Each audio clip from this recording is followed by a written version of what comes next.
चलिए आज उस घटना की परतों को खोलते हैं जिसने भारत को हमेशा के लिए बदल दिया। 26/11 मुंबई हमला। आज हम 2008 के मुंबई हमलों के पीछे की उस साजिश का विश्लेषण करेंगे जो सालों तक चली। ये कहानी है कि कैसे सिर्फ 10 लोगों ने एक पूरे शहर को अपने घुटनों पर ला दिया था। तो चलिए सीधे चलते हैं 26 नवंबर 2008 की उस शाम पर, जब मुंबई पर वो हमला शुरू हुआ। ये कोई रैंडम हमला नहीं था, बिल्कुल नहीं। ये तो एक मिलिट्री ऑपरेशन की तरह था जिसे 5 टीमों ने एक साथ अंजाम दिया। हर टीम में 2 लोग, जिन्हें वो बड़ी पैर कहते थे, और हर जोड़ी का टारगेट पहले से तय था। मुंबई के सबसे जाने माने ठिकानों पर एक ही वक्त पर कहर बरपाना। लेकिन ये सब हुआ कैसे? इस हमले की जड़ें वो बहुत गहरी हैं, और इसकी कहानी शुरू होती है कई साल पहले 2 स्कूल के दोस्तों से। अब देखिए इन दोनों का कॉम्बिनेशन कितना खतरनाक था। एक तरफ डेविड हेडली, जिसके पास अमेरिकी पासपोर्ट था, जो दिखने में भी वेस्टर्नर लगता था, जिस पर कोई आसानी से शक नहीं कर सकता था। और दूसरी तरफ तहव्वुर राना, जिसके पास एक इंटरनेशनल बिजनेस था, जो हेडली के आने जाने के लिए एक परफेक्ट कवर था। और बस इन 3 स्टेप्स ने एक तरह से एक भूत तैयार कर दिया। एक ऐसा शख्स जिसका पुराना नाम, उसकी पुरानी पहचान, सब कुछ मिट चुका था। अब वो एक अमेरिकन बिजनेसमैन था जो मुंबई में अपनी कंपनी की ब्रांच खोलने आया था। भला इस पर कोई शक कैसे करता? तो एक तरफ हेडली अपना ये कवर तैयार कर रहा था, और दूसरी तरफ लश्कर-ए-तैयबा इस हमले के लिए अपने प्यादे चुन रहा था। देखिए, उन्हें कोई पढ़े लिखे आइडियोलॉजिस्ट नहीं चाहिए थे। नहीं, वो तो अजमल कसाब जैसे गरीब, अनपढ़ और भटके हुए नौजवानों को ढूंढ रहे थे। ऐसे लड़के जिनके पास खोने के लिए कुछ नहीं था और जिन्हें जन्नत का सपना दिखाकर आसानी से एक हथियार बनाया जा सकता था। शुरुआत में इस मिशन के लिए 32 लड़कों को इकट्ठा किया गया, जिन्हें शहादत और एक बड़े मकसद का लालच दिया गया। लेकिन जो ट्रेनिंग उन्हें दी गई वो इतनी ब्रूटल थी, इतनी मुश्किल थी कि ज्यादातर तो टिक ही नहीं पाए या बीच में ही भाग गए। आखिर में बचे सिर्फ 10। वो 10 जो सबसे ज्यादा कट्टर और मजबूत थे, जो मरने और मारने के लिए पूरी तरह से तैयार थे। और ये जो ट्रेनिंग थी, इसे 4 फेजेस में बांटा गया था। इसका एक ही मकसद था, इन साधारण लड़कों को एक किलिंग मशीन में बदल देना।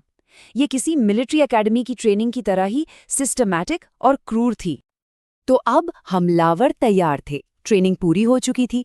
अब बस एक चीज बाकी थी, हमले का पूरा ब्लूप्रिंट। और वो काम किया डेविड हेडली ने। लगभग 2 साल तक हेडली ने मुंबई के कई चक्कर लगाए। वो एक टूरिस्ट की तरह दिखता था, वीडियो बनाता था, तस्वीरें लेता था, लेकिन उसकी नजरें एक जासूस की थीं, जो हमले की हर छोटी बड़ी डिटेल को कैद कर रही थी। और हेडली ने जो भी जानकारी इकट्ठा की, उसे गूगल मैप्स के 3D मॉडल्स के साथ मिला दिया गया।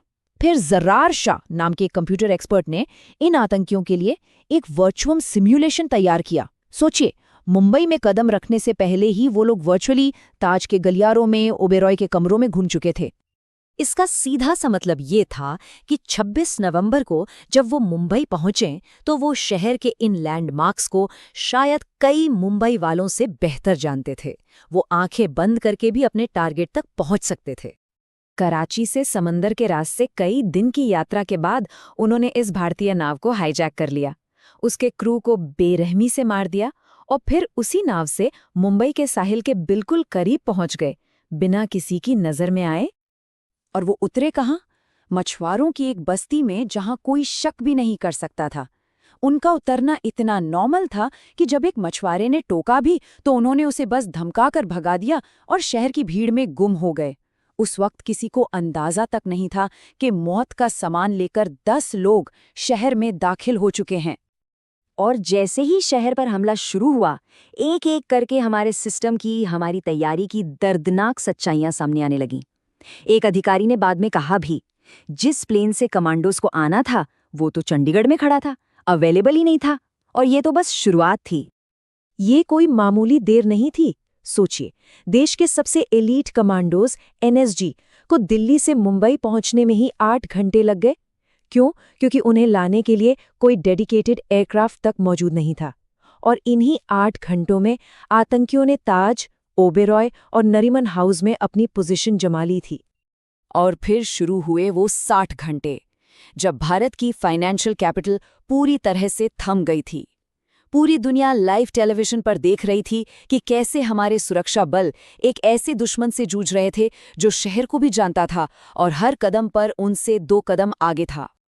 आखिरकार 29 नवंबर को ये घेराबंदी खत्म हुई, लेकिन ये जीत बहुत महंगी पड़ी। एक एक कमरे के लिए, एक एक मंजिल के लिए जबरदस्त लड़ाई हुई, जिसमें 9 आतंकी तो मारे गए, लेकिन हमारे कई बहादुर जवान भी शहीद हो गए। और जब गोलियों की आवाज थमी और धुआं छटा, तो इस हमले की असली भयानक कीमत सामने आई। 176 बेगुनाह जिंदगियां, जिनमें सुरक्षा बल के जवान भी शामिल थे, हमेशा के लिए खामोश हो चुकी थीं।